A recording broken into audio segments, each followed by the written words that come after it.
Welcome to the deep dive. You know how this works? We take some really dense medical topics and try to boil them down to the stuff you really need to know. And today's deep dive is all about breast development and morphology. Really taking that journey from embryology to menopause, Yeah. the whole 9 yards. The whole 9 yards, exactly. And for you general practitioners out there, we're going to highlight how all this plays a role in both benign and malignant conditions of the breast. Absolutely. The goal is to give you those clinical pearls that you can actually use, day to day with your patients to really understand their breast health and make those informed decisions about their care. So I think a good starting point is always the anatomy, Sure. just a good foundation. Yeah, back to the basics. Back to the basics. So like any structure, the breast is made up of different layers. We've got skin, subcutaneous tissue, and then the breast tissue itself. Okay. Pretty straightforward so far. Straightforward. But I do remember from med school that whenever we talked about surgery, like removing all of the breast tissue is actually really tricky. Yes, very tricky. Why is that? Well, you got these microscopic elements of breast tissue that can actually extend beyond what we think of as that deep fascia. Oh, interesting. Yeah, so getting it all out can be a real challenge. And while we're on the topic of surgical considerations, lymphatic drainage is another one that's way more complex than we often give it credit for. Yeah, it's not just the axillary nodes, right? Not just axillary, you're right. So those are involved, but we also have to think about the internal mammary nodes and the clavicular nodes. Oh, wow. Okay. Yeah, so just as an example, a lesion that's located, say, in the outer quadrant of the breast, that one's probably going to drain to the axillary nodes. But if you have a lesion that's more centrally located, that one might actually drain to those internal mammary nodes. Oh, okay. And those are located within the extrapleural fat, so it's not always so straightforward. And that's huge for staging and for treatment planning. Huge, huge. So, okay, we've covered the macroscopic anatomy. Yeah. Let's zoom in a little bit. Let's get microscopic. Let's do it. Remind me about the histology of the breast. Okay, so under the microscope, you're basically going to see two main components. You'll see the epithelial tissue, which forms the ducts and the lobules of the breast. And then you'll see the stromal tissue, which is kind of like the support system. Okay. It includes adipose tissue, fibrous tissue. So epithelial is like the functional tissue. Yes. And the stroma is kind of the structural support. You got it. And I always remember the TDLU, the terminal duct lobular unit, is like the big star of the show when we're talking about histology. Yeah, the superstar. Why is that?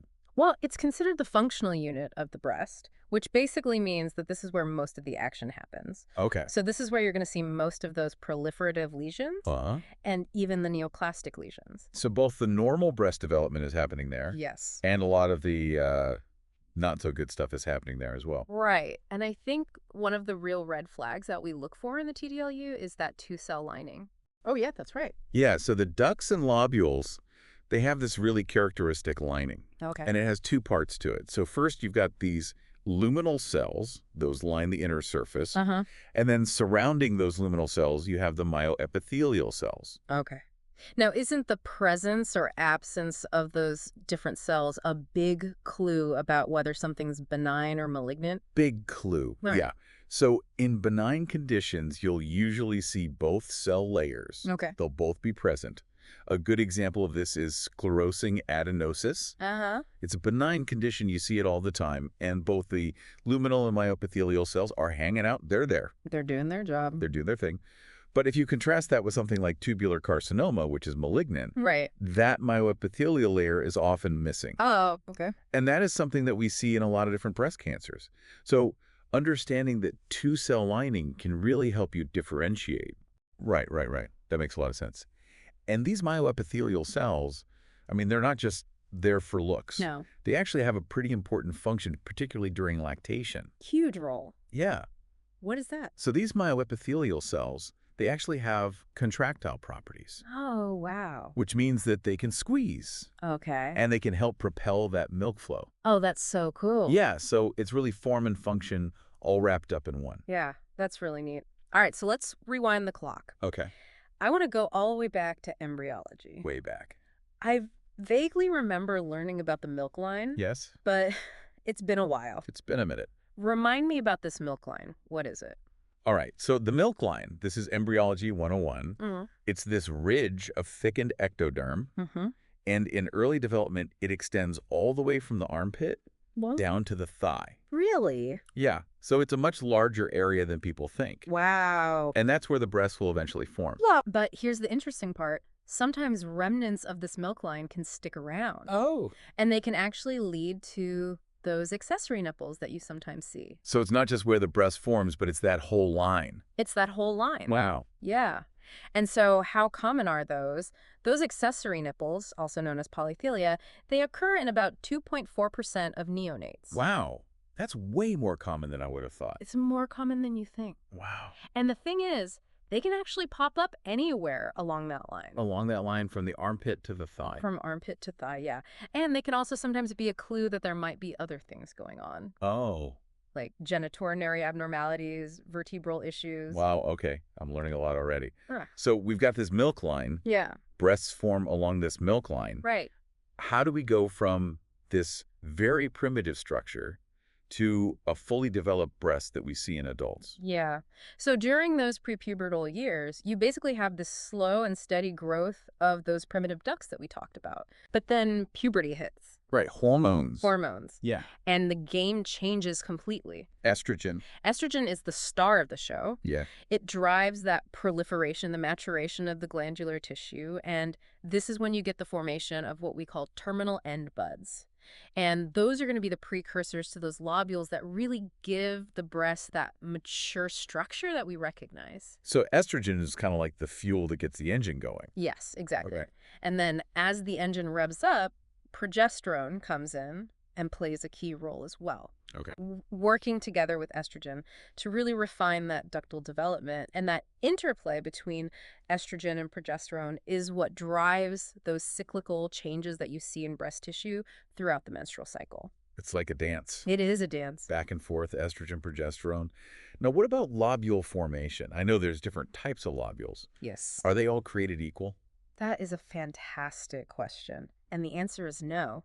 So we can classify lobules into types 1, 2, and 3 based on their level of differentiation. Okay. So type 1 lobules, those are the least mature. Okay. And those are the ones that you're going to see predominantly in nulliparous women. Meaning women who haven't given birth. Exactly. Right. So as women go through their cycles, that estrogen and progesterone are fluctuating. Uh-huh. And that actually stimulates those lobules to progress from type 1 to that more differentiated type 3. So even without a pregnancy, the breast is changing throughout the menstrual cycle. Absolutely. Yeah. But then you throw pregnancy in the mix and it takes it to a whole other level. Okay. Pregnancy pushes those lobules all the way to what we call type 4. Uh-huh. And that's full differentiation. Oh, wow. Yeah, and that's when they can actually produce milk proteins. So it's like pregnancy is like the final stage of breast development. In a way, yes. It's bringing everything online. Exactly. That's really interesting. But what happens after pregnancy? Or what about even after menopause, when those hormones start to decline? Do the breasts just kind of deflate? Not deflate exactly. There's a process that happens called involution. Okay. And it's basically the regression of the breast tissue. Okay. And what's fascinating is how involution actually differs depending on whether it's happening after lactation or during menopause. Oh, okay. So there are different types of involution. Tell me about what happens after lactation. What does that look like? Right. So after lactation, the breast is kind of hitting the reset button. Hmm. It undergoes this really remarkable process of tissue remodeling. So there's programmed cell death, apoptosis happening, Wow. and then you get this restructuring of the tissue. So it's a pretty dramatic shift. There's like a controlled demolition and reconstruction project happening at a cellular level. Exactly. That's pretty amazing. Menopausal involution, on the other hand, it's more of a gradual process. It's more about atrophy. The glandular elements shrink, you get an increase in adipose tissue, the breast becomes less dense overall. So less of a reset, more of a gradual winding down. Exactly. Got it. And here's where it gets really interesting.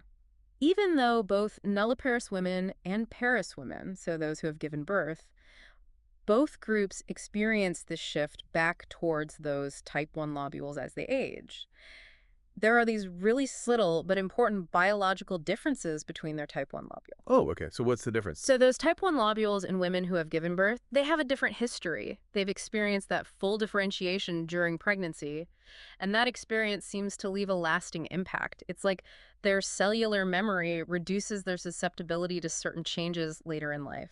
Okay, I'm intrigued. Now, I know one of the big questions on everyone's minds, and I'm sure our listeners are wondering this too, is what does all of this mean for breast cancer risk? It's the million-dollar question. Yeah, it's a big one. Right, and this is where understand breast development becomes so important for general practitioners. Because that type of lobule, the Yeah. level of differentiation, even the extent of that involution that we just talked about, all of those things can be linked to specific benign and malignant lesions. So even if something is benign, it can still give us some clues about kind of the underlying architecture and potential risks. Exactly. Right. So, for example, ductal hyperplasia, that's a benign condition. We see it all the time. Right. That's often associated with those type 1 lobules, Okay. those highly proliferative ones. And remember that two-cell lining we talked about? Yeah. Well, even in benign myopsies, the architectural patterns that you see can actually resemble the patterns that you see in breasts that have cancer. Wow. So it really suggests this link between the way the breast develops and the likelihood of developing disease. So the way our breasts develop can actually predispose us to certain conditions. That's what the research is pointing to. And just as an example, those type 1 lobules, the ones that are more common in nulliparous women, those are thought to be the origin point for ductal carcinomas, Okay. which is the most common type of breast cancer. So if we know the dominant type of lobule in a woman's breast, does that give us some information about her risk? Well, it's not quite that straightforward. We also have to take into account hormonal influences, genetic predispositions, family history, the whole picture. Right. So it's not just about the breast in isolation. It's about integrating this understanding into a patient's whole risk profile. Exactly. And that's what makes this knowledge so powerful, especially for general practitioners. You are in that perfect position to gather all of that information and create this personalized picture Right. of each patient's breast health. Now, with all this talk about lobule types, it makes me think about women who haven't given birth. I mean, we know they tend to have more of those type 1 lobules. Yes. So does that mean they're automatically at higher risk? It's not automatic, but it does raise some important considerations. And one of the key things that we're learning is that even though those type 1 lobules might look the same in nulliparous and parous women, Yep. they actually behave differently.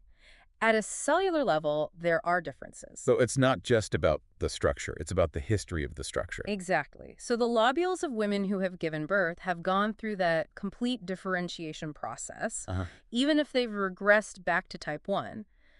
And that experience, it seems to provide some level of protection. Interesting. It's almost like a cellular memory Yeah, it's a good way to put it. that's reducing their vulnerability. Right. And there's this concept called genomic imprinting by pregnancy. All right. That's really fascinating. It suggests that pregnancy actually triggers this shift in stem cell populations Right. within the breast.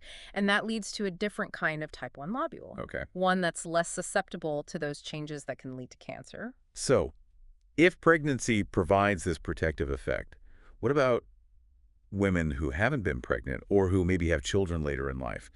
Are they just stuck with a higher risk? That's a great question. And it leads us to some fascinating research on the degree of involution and how that relates to breast cancer risk, which we'll delve into after a quick break. So before the break, we were talking about involution, and you were about to tell me how that plays into a woman's risk for breast cancer. Yeah, and this is where things get a little bit, well, surprising, I guess you could say, Okay. because the research is actually showing that complete lobular involution, when those lobules really shrink back significantly, Uh-huh. that's actually linked to a much lower risk of developing breast cancer. It's like the less breast tissue you have, the lower your risk. In a way, yeah. It seems kind of counterintuitive, right? It does. But when you think about the biological differences between women who've given birth and those who haven't, Right. it starts to make a little more sense because both groups experience involution as they get older, Uh-huh. but that protective effect seems to be more pronounced in parous women. So it's because those lobules have gone through a full pregnancy cycle Right. that even if they've regressed back to type 1, Exactly. they're somehow less vulnerable. That's the thinking. It's almost like those cells have learned something. Right. They've gone through this process of controlled growth, and they're less likely to go haywire later on. They've earned their stripes. Yeah. Now, what about incomplete involution? Is that something to be concerned about? It's definitely something to keep in mind because studies have shown that when those lobules don't fully regress, it can actually increase the risk. Oh, wow. And this is something to think about, especially for women who are on hormone therapy, Oh, because some therapies can actually lead to breast densification, okay. which could potentially reactivate those type 1 lobules. So it's not just about the lobules being there. Yeah, It's about how active they are. exactly. Think of it this way. If you've got a garden full of seeds, if those seeds just stay dormant, the risk of weeds is lower. Right. But if something comes along and triggers those seeds to sprout, Uh, then you've got a problem. the garden can get out of control. So we need to be aware of, like, the lobule type, the degree of involution and Yes. what's going on with their hormones Exactly. when we're thinking about breast cancer risk. You got it. It's all about putting those pieces of the puzzle together Right. to get that full picture of breast health for each individual patient. Okay. So bringing it all together, what are some of the, like, key takeaways for us as general practitioners? I think the most important thing is to really move beyond just thinking about the breast in terms of its anatomy. Okay. We've got to consider those cellular and molecular details, Right. the hormones, the individual's developmental history. All of these things contribute to that personalized understanding of breast health. So it's not just family history and, do they smoke, do they drink, all that kind Yeah. of stuff. It's about this journey that their breasts have been on. Exactly, exactly. So asking those targeted questions, Like what? have they given birth? Have they gone through menopause? Are they on hormone therapy? Oh, okay. All those things give us clues that we can then use to assess risk and guide our approach. Okay, so really honing in on that history. Phoning it. Yeah, and then when you have that information, you can start tailoring your screening recommendations, your preventative counseling. Right. A woman who hasn't given birth and has a strong family history of breast cancer might need more frequent screenings Right. or some additional preventative measures. It's all about individualizing the care. And that's where understanding those lobules and how they differentiate Yeah. becomes such a powerful tool. It's like we can see the breast in a whole new light. Exactly, Yeah. exactly. And by recognizing that different lobule types and developmental stages are linked to these specific lesions, Right. we can be more targeted. So knowing that type 1 lobules are linked to ductal carcinomas, Right. we might be more, proactive about screening women who haven't had children. Exactly, exactly. And this deeper understanding can also help you have these really productive conversations with your patients. Right. You can explain the reasons behind the screening recommendations, address their concerns, and really work together Right. to make those decisions that are right for each individual woman. And this has all been so eye-opening. Good. I think back to the beginning, talking about the milk line, and then we Yeah. talked about these hormones and lobule differentiation. It's like everything is connected. It is. It's this chain reaction That chain reaction, yeah. where each step influences the next. And that chain reaction, it continues throughout a woman's life. Absolutely. And even as the breast undergoes involution, those developmental experiences that we've been talking about, Right. they really leave their mark. They shape the landscape of breast health. The ways we're just starting to understand. Yeah. So taking a holistic approach, Yeah. thinking about the past, present, and the future is super important. Absolutely.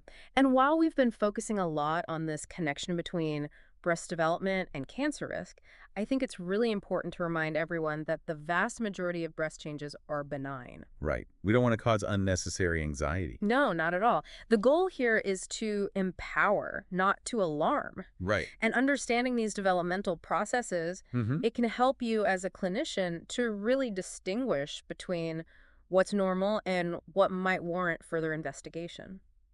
So we can give the best care possible. Now, I'm wondering about prevention. Okay. If we know certain developmental patterns can increase risk, Right. can we do anything to change them? That is the million-dollar question. And researchers are definitely working on that. We talked about how pregnancy seems to offer some protection. Right, through that genomic imprinting. Exactly. So some scientists are actually looking into whether we can mimic that effect using hormones, Oh, interesting. like chorionic gonadotropin, which is a hormone produced during pregnancy. So we could potentially trick the breast into thinking it's been pregnant Yeah, to reduce the risk. that's the idea. Yeah. It's really fascinating, but it's still very early. There's a lot more research that needs to be done Right. before this could become a real prevention strategy. But it really highlights the potential here. Yeah. If we can understand these developmental pathways, Uh-huh. we might be able to come up with totally new ways to prevent cancer. That's amazing. It's so exciting to think about. Now, that's way down the line. Right. What can we do now as general practitioners? What are some, like, practical steps that we can take? Well, I think one of the most important things is just being aware of these developmental nuances Mm. and really incorporating them into your risk assessment. Okay. So when you're talking to patients about breast health, don't just focus on that family history and the lifestyle factors. Uh-huh. Ask about their reproductive history, their menstrual cycles, any hormonal therapies they've used. So taking a really detailed history can tell us a lot. Absolutely. And then, based on that information, you can start to really tailor those Yeah. recommendations. And don't underestimate the power of patient education. Oh, yeah, that's huge. Explain these concepts to your patients, in a clear way, Right. in a reassuring way. Uh-huh. Help them understand how their own breast development can actually influence their risk Okay. and empower them to be active participants in their own health. That's so important. Yeah, knowledge is power. And by sharing this knowledge with your patients, you're giving them the tools they need to make those informed decisions. Right, right. I love that. And you don't have to be a breast specialist No, to provide great care in this area. not at all. By understanding these basic principles of breast development, Right. you can really make a difference. This has been so helpful. I do have one last question. Go for it. We talked about, maybe using hormones to mimic pregnancy, which is really interesting. But beyond that, what other research is out there Okay. that could really change how we think about breast health? We talked about, maybe using hormones to mimic pregnancy, which is really interesting. But beyond that, what other research is out there that could really change how we think about breast health? Well, there are some really exciting things on the horizon. Remember how we talked about complete lobular involution and how that's linked to a lower risk of breast cancer? Yeah, yeah. Well, researchers are now looking into whether we can actually develop therapies that can safely and effectively induce that state Oh, wow. in women who are at high risk. So instead of waiting for it to happen naturally, Right. we could potentially speed up that process Exactly. and reduce their vulnerability. It's like, imagine if you could just switch off the growth potential of those type 1 lobules, put them into this permanent state of dormancy. That would be amazing. It could be a game changer for prevention. It really shows how much we can do when we understand the process of breast development. Yeah. It's not just a biological thing. It's something we can potentially act on. Exactly. And by understanding how those hormones work, how the cells talk to each other, how that genomic imprinting plays a role, Uh-huh. we might be able to actually change the course of breast development, guide it in a healthier direction. That's a powerful thought. Yeah. And it all comes back to, really understanding this intricate world of breast development and morphology. It's been great exploring this with you. This has been so insightful. I'm sure our listeners have learned a ton. I hope so. Well, that's it for this deep dive. But keep those brains working. Keep learning. Keep asking questions. And, keep diving deep into these fascinating topics.